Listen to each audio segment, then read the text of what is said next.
Merhaba arkadaşlar, yepyeni haberlerle karşınızdayız. Burak Özçivit ve Fahriye Evcen Bodrum'da yaz sezonunu açtı. Bir süredir yeni evlere taşınma telaşı ile uğraşan ünlü çift, taşınma işlemleri bitirir bitirmez soluğu denizde aldı.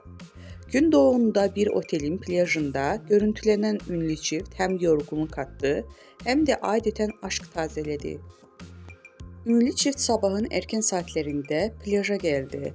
Baş başa kahvaltı yaptıktan sonra sahile indi.